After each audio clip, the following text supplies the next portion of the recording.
All right,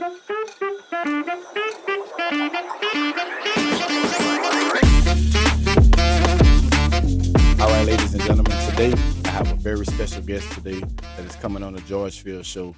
It's the one and only, the man that wears many hats. We talking about a guy that is an actor, director, promoter, great father, great grandfather. Man, this guy just wears so many hats, and I would like to welcome to the show today the one and only Big Mike. What's up, man?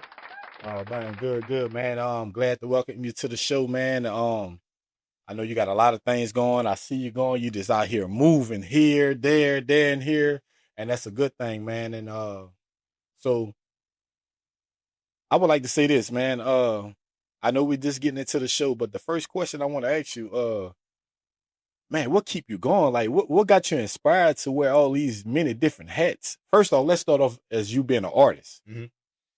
Man, well, before we get into that, I just want to say thanks for having me on, you know, on the George Field Show. You know what I'm saying? Nice setup you got here, man. I'm proud of you. And you moving around and making a lot of moves too, I see. So let's clap for that. You know, let's make a little noise. We're gonna make a little noise so that too. You know, I do that.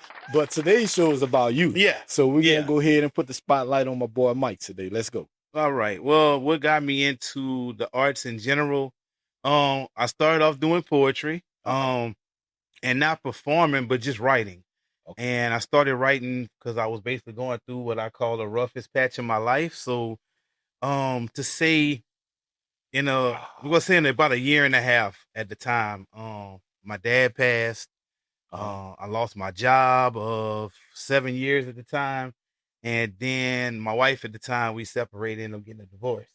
So that was a lot on you. Yeah, it was a lot. And then I had two small kids. My son was, I want to say 6, and my daughter wasn't even 2 yet. Yeah. So, it's a lot of things I could have turned to, but fortunately for me, I turned to poetry. I picked up a pen and a pad. Well, I picked up a cell phone with my thoughts and just started expressing them. And what ended up happening, I would share my poetry with just people I was really close with. Right. And the more people would read it, the more people would try to push me and say, "Oh, well, this other people need to hear this. You know, you need to share this." Yeah. And if anybody that knows me from back then, especially coming up, knows that I was really real shy. So to see what I'm doing now, Hold on, let me stop you right here. This guy talking about he's shy. Man, look, we gonna get into it later in the show, but you know we done a lot of things together as far as like performing, and shy is not a hat that you wear. Yeah. But go ahead, continue. So I was real shy, man. And it took one particular person. She was on me and she introduced the idea of an open mic. And they had a open mic that was real popular in the area back then called Mic'd Out Monday at the Brass Room. Okay. At the Brass Room. And she was like, "I'm going to get you on that mic. You go get on that mic." And it was so many times we were supposed to go, but my scary behind, can we curse on it? Yeah. My scary ass, you know what I'm saying? Didn't want to go. So I ended up basically losing a bet to her and was forced to go. And I took that mic, bro, for the first time that night. Now, let me say, when we got there, I'm looking at this my first time. I'm looking at it. I'm looking at all these people. And I'm like, man, I got to speak in front of all these people. I mean, if a notebook would have fell, I probably would have ran my ass out the building. Damn. So this thinking about that, like, I know we all have our journals, that just because like what you describing, it reminds me of when I picked up the camera and I first got paid to go in front of people, and I was like, oh damn, they all gonna be watching me or whatever, like do what I do, and not having the experience, so you be like nervous. But like now it's like second nature. Yeah, it's second nature. Like so that first night you was real nervous. I was very nervous, man. The host had to kind of you could see it in my face. I think she told the host. So he had to come up and just kind of like, "Okay, now you're next," blah, blah, blah. Gave me a real soft welcome. So I went up there, man. I read my poetry, my first poem, and my life changed because after I read it, I got an ovation. And I'm like, wow. Just from my words, just from my thoughts. So after that, what I was doing, the other poets that were more experienced, I would record them in my phone. I started going every Monday, and I started developing favorite poets. So I would record them on my phone and just listen to them and how they would perform and their cadence and all that, and study it. And I remember saying, man, one day I'm gonna be as good as him. Right. You know what I'm saying? In my eyes. And that's pretty much how I started. And man, it's just the passion for it. Now, I took that and started doing open mics all around the area. Okay. And then what really did it for me is when I met my my best friend at the time. Well, he became my best friend, Jus Cris. Jus Cris. At an open mic he was doing at, of all places, Added Attraction.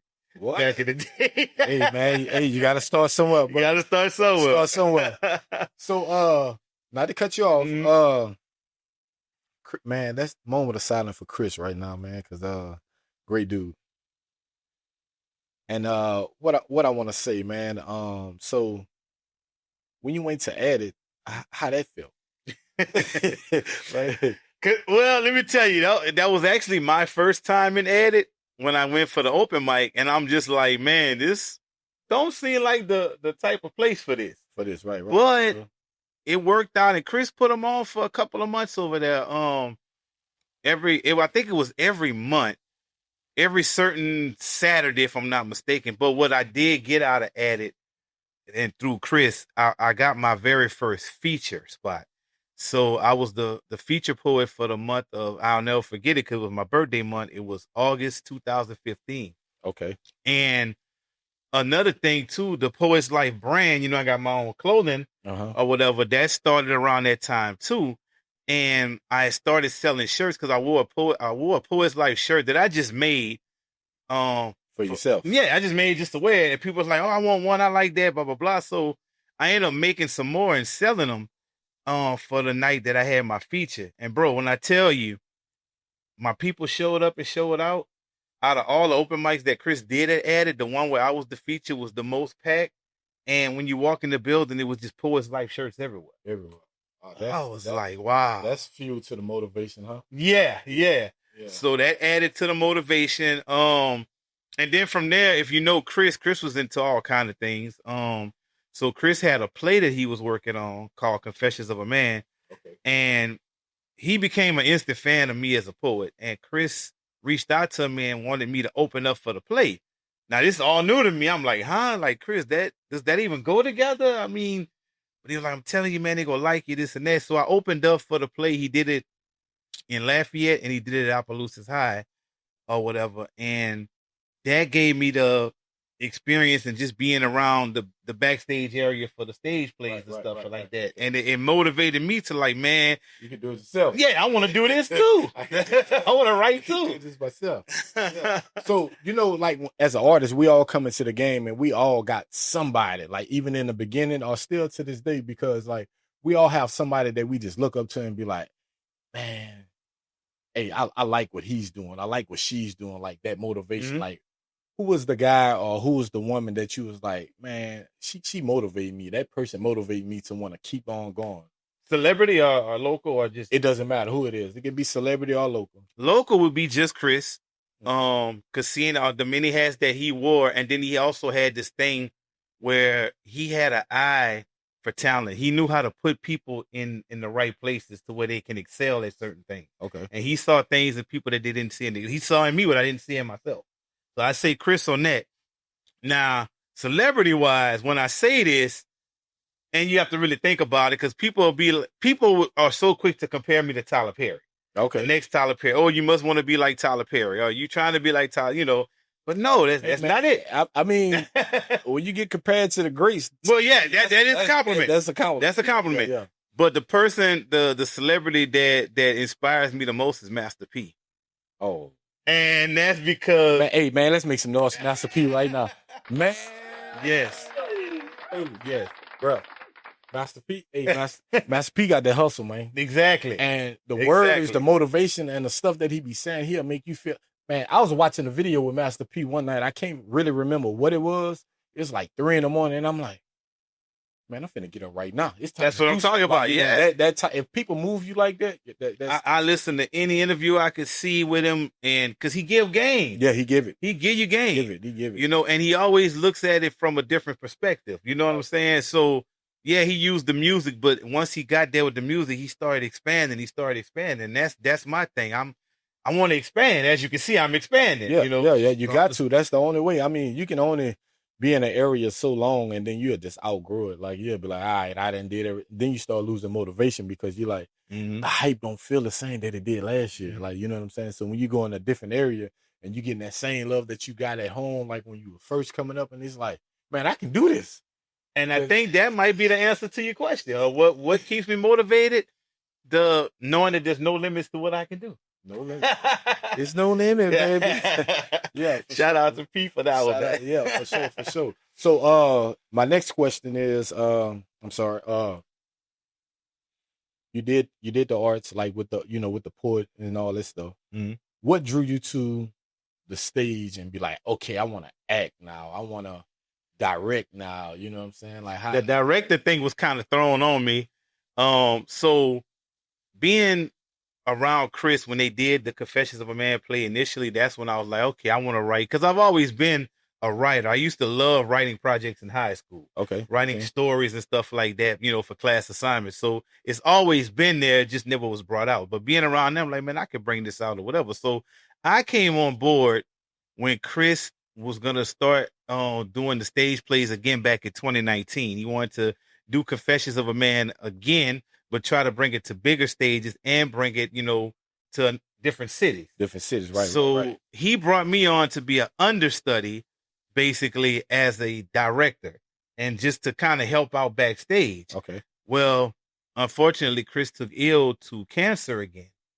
And by early 2020, he succumbed to, the cancer. But one of the last conversations that we had, and I guess it was him seeing the drive in me, and, Chris gave me, and I still got it to this day, as a jump drive with all his material on it. Wow. I'm talking about his comedy jokes. I'm talking about stories, poems, but he had 3 stage plays that were written, and Confessions was one of them.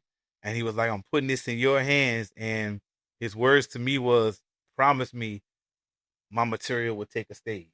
Okay. So that really motivated me, because I met Chris prior to this, maybe 5 years prior. You know what I'm saying? Did you do it? Did I do it? Did I do it? Oh, you've been talking my shit. I put Confessions of a Man on the stage 3 times. Once in Lafayette, sellout. Very first time doing the stage play. Second time in Opelousas at the Delta Grand, sellout. And a third time in Morgan City. Now, I can't brag and say I sold out Morgan City, but being I'm not from that area, I packed it out pretty nice. I had a nice size crowd, something to build on. Let's make some goddamn noise for that too. So yeah, man. So do you act in, like, in that play that you did, like Confessions of a Man, did you act in that one, or you just direct? I just directed, and like I said, I was just kind of thrown to the wolves to do it. I never had directed before. I went from the understudy to the director. Now, somebody came on my cast that helped me out a lot, that was very experienced, and she was my co-director. I think you know her too, Miss Tiffany Morgan. Let's clap it up for her. Man. You know what I'm saying? Give her a props. That's what it is. We're gonna get down to Tiffany. Yeah, we got get down to Tiffany in a minute. Yeah. But yeah, she stepped in as amazing. I'm very, very talented vocalist, writer, actress, and director, because she stepped in and taught me a lot behind the scenes, and how to handle and what to look for, and so she was a real great mentor with the directing aspect. Right. So I'm gonna give her props on that one. So I don't want to jump the gun, but we let's get to it. So you speaking of Tiffany, I didn't even know that. Oh, you didn't know it? I didn't know that she was do the directing. So you mean to tell me we all was in one film and everybody wear a director hat? Wow. Yeah. But that was Confessions was her first time directing too. If I'm not mistaken. If I'm wrong, Tiff, I love you. But I think it was her first time too. But she's so experienced with it. Yeah. You know what I'm saying? And I had no experience with it. So I'm learning on the go. She's showing me things. It's kind of trial and error for me. You know what I'm saying? Okay. But yeah. So you ever had a gig where like something like that you wrote that you was directing and you was acting in it at the same time? Like you ever did that? Doing that as we speak. How? Yeah, I know. I'm doing that as we speak with the second play that Chris left me called Reflections. Reflections. That's right, okay. Reflections this Sunday. Let's get into it. Isn't that coming up? Yeah, this Sunday, May 18th at the Delta Grand, 6 p.m., y'all. Hell of a story. And what I'm going to say, Chris wrote it, and what Chris wrote and left was kind of, when you write, from my knowledge, when you read it out, it was kind of halfway or whatever. So, and it left you on a cliffhanger. And the original Reflections was just about bullying. So what I did, I read the script, I added some characters, I added some more depth to the characters. And being that, you know, like you said earlier, I am a father and grandfather. I know I don't look at ladies, but I am. Yeah, trust me, I am. But anyway, so what I did and plus I used to coach youth sports for years. Yes. Yes. Football, basketball, and baseball. Yeah. We used to coach together. Yeah. But being around the youth, and I see firsthand a lot of the things that they deal with and experience. So I wanted to also incorporate that into the play. Okay. So it started off about bullying, but I also incorporated teen pregnancy, gun violence, suicide, just all the things that our teenagers and young adults face these days. So added some more characters, put a back end on it, and now we got Reflections, man. We did it at Opelousas High a little over a month ago. Powerful. To a packed house. Powerful. Yes. Shout out to Scratch Films. Let's clap you up for that. Scratch Films recorded it for me. I recorded it, but man, I was sitting up there and I was like, wow, this is good. Like, this is good. And I'm like, you know, my mind is like, oh, this is a movie right here. Oh yeah. I was eating red beans. I was like, this is a movie right here. This is a movie, man. This is Reflections is real good. And if y'all who never experienced it and never seen it, man, if this is gonna be your first time, I promise you, you're gonna love it. And I'm not just saying it because the man right here, I said if he wasn't here. It's a good play, man. Man, well, I've been getting a lot of positive feedback. And at the same time, one of the things too I incorporated in Reflections, me and my partner, True Justice, we have a community outreach program, called Project Poetry, where we go out into the community and we do these, I'm gonna say, intimate workshops with the teenagers and young adults, kids as well, and we teach them basically about trauma, how to identify trauma, and we give them coping skills, and also we encourage and teach them about the arts, because like for me, I turn to the arts during my trauma and see what the doors in the open for me. For you, right. Yeah, so it's just to give the kids more options, and not to where they feel that sports and rap are, you know, is the only option they have. Yeah, there's plenty of options. Yeah, so man, shout out to True on that, man. Let's make some noise. Yeah, True, make some noise for my girl. Just look, man, check this out. True is. Let me tell y'all how I met. Let me tell y'all how I met True. All right, so Mike calls me one time. He like, hey man, we got this stage play that we doing, and we need somebody. So, and I'm like, yeah, let's do it. So he like, all right, cool. Meet me here this day, blah, blah, blah. Mm-hmm. We meet there. So I'm sitting in the audience. Now I'm just getting the script, so I don't know it. I'm like, so I'm looking around the room and I'm just, you know, filling out the area like, okay. And I'm like, who is this Puerto Rican chick that's in here? So I love you, True, but that's how you look. I'm sorry. So I'm in there and I'm like, and she just quiet. She just paying attention, like, you know, not really. And I'm like, all right, cool. So everybody goes off and they do their thing. They do their thing. And I'm like, cool. That's nice. That's nice. The True goes up. She kills it. And I'm like, oh, damn. That's the one that's going to be in my movie. Oh, yeah. I didn't even say that to him because I'm like, I got to fill her out first and see who she really is. Yeah. And like, from the moment I seen that, I was just like, man, this girl's amazing. Phenomenal actress. Yes. Talented poet. Y'all, Yes. talented poet. And then when I was like, she do poetry? Yes. She a poet? That's how we actually met. That's how y'all met? So, for the people that don't know, let everybody, how y'all met?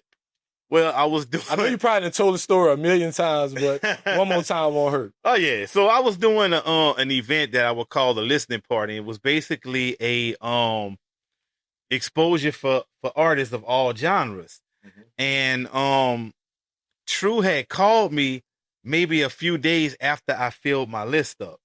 So she wanted to be a part of it. You know, I do poetry. I said, all right, well, you know, cool, whatever. But I'm like, unfortunately, you know, the list is full for this show or whatever. But I'm like, but do you have any material, whatever? So she was like, yeah, I have videos. And so she sent me a video. Scratch. I was like, fuck. Yeah. I got to get this girl on this show. She got to get something. She is dope. She is dope. And you just wonder sometimes, like, why? Who they sleeping on her? Like, you know? Yeah, and the thing about it, she had just moved from Miami, so not too many people around here know her. She's originally from Eunice, but she grew up in Miami, so she had just moved back to Louisiana. Okay. A lot of people didn't really know about her. So me and her, I called her, like, because one thing about me, if I see talent, man, look, I'm not afraid to reach out because I'm going to work with you. I'm going to tell you this. That's one thing that I can say about you. You do have an eye for talent. Back to the reflection play, those little young guys and girls that you put on. Oh, yes. They're amazing. Yes. I was like, okay, cool. So I'm like, all right, he alley-hooped me true. And I'm looking at the young, I was like, oh, Mike got an eye for talent. Like, yeah, you know what I'm saying? So, yeah, that man, congratulations to that, man. Oh, yeah. So, go ahead, finish your story. Oh, yeah. So then with the conversation, so I called them like, man, this is dope, blah, blah, blah. I do want to still work with you or whatever. And then her willingness, and this one thing I love about her, and this is why we mesh so well, and she has a real humble spirit. Yes. So although she couldn't be a part of the show or whatever, she still was willing to come out and support. Okay. You know, so I love that. Then we were just talking, we were chopping it up, and I was telling her all what I do. And I told her about Confessions of a Man. And she was like, well, oh, that was you did that? I bought tickets to that. Oh, wow. Wow. And unfortunately, what ended up happening, now, so this is weird with Confessions of a Man. I sold it out, right? It was originally supposed to be on my birthday that year. And my birthday was the Saturday. I sold the show out the Wednesday. The Thursday, we had dress rehearsal. The Friday, a hurricane hit. And I had to cancel the show the Friday and reschedule it all the way up until September. So when I did that, she wasn't able to attend it on the rescheduled date or whatever. But anyway, so with True, we just talking, chopping it up. And she told me about a poetry event she did or whatever. And I told her about an idea I had. Then we just start mixing ideas. And it's like, we just mesh. So we was like, man, why don't we hook up, take the chance to do something together? Right. So then we was talking more. It was like, well, let's incorporate a little jazz or whatever. So did that. Mix it up. Yeah. Mix it up. Yeah. So basically we, so I put out a post on Facebook. Anybody know any jazz artists, this and that? So I had a few people hit me up to some names or whatever. But then one person hit me, or a couple of people hit me up to Rob Saxey. So then we reaching out, you know, to the ones, and Rob was the first to really answer the phone. Rob was real cool, real jazzy, cool cat. We was telling him about the vision. He loved it, blah, blah, blah. Did a bunch of wins where he yeah, Rob the man. Yeah. And let me say, now he's a Grammy Award winner. Okay. You know what I'm saying? Grammy? Yeah. So, but at the time we met him, you know, so anyway, after that, we're like, okay, Rob is going to be the one. Now we need a name for this. So me and True, I said, you make a list, I make a list, we go compare. So we came back. We each, I think, had 5 names. Went through them. So we on the phone like, man, we just need something that's going to catch. We want it to be grown and sexy and elegant. And, you know, we just going back and forth. I say, wait a minute, goddammit. That's the name. Grown and sexy. Yeah, grown and sexy. Goddamn name, right? And when we thought we came up with the name, she was like, I like it. We didn't even put the idea that our jazz musician's name is Rob Saxey. So he's part of the show, you know, so it just fit all together. And he loved it. Yes. And bro, we went from Grown and Sexy 1. We just did Grown and Sexy 11, going on 12, date coming soon. And we just took it because all the first 11 was in the Lafayette area. Now we took it on the road, Grown and Sexy Lake Charles. We just did that and packed the house at G-Bo's. Shout out to Jarvis Jacobs and G-Bo's in Lake Charles. Shout out to that, yeah. And we're going to be doing another Grown and Sexy Lake Charles, and we're going to be doing another Grown and Sexy 12 out here. So, yeah, the Grown and Sexy brand grew. So that's how me and True pretty much met. And then we work on a lot of things together. We got the Project Poetry going on. We got a couple of movies. We got we got a couple of plays, but we got a movie. Yeah, speak on that. Oh, that's in the works now. On this. You know, I don't know if y'all seen, but they had a fire-ass trailer came out. I want to say at the end of last year, had the fucking city buzzing in Appaloosa. Yeah, people was like, oh, shit, when is this out yet? Yeah. Because, let's be honest, at first we was just going to do like a little short with it. Mm-hmm. And then when we put the trailer out and we seen the response, we was like, oh, yeah. Mike said, hey, let's just go back in the lab and just get it right. Get it right. Get it right. And that's what we... And we ain't said the name of it. So the movie we talking about, if y'all don't know and ain't put 2 and 2 together yet, it's called To Die For. Yeah. Written by me and Scratch. Yes, directed by me and Scratch. Starring True Justice. Starring Tiff, who we mentioned earlier. Featuring me and Scratch. Yeah. Oh, yeah, y'all. Y'all better get ready. All in it. And we are very excited about this. Very, very, very excited about this, man. So we don't have a release date yet for it yet, y'all. So we gonna keep y'all tuned to that. But we just know that this year is coming. It's coming. And it's coming. Another thing I want to say, that's not only the only thing that we gonna work on. No, matter of fact, we gonna keep y'all. We ain't gonna say too much, Mike. We ain't gonna say too much. All thing I'm gonna say is this, Mike. For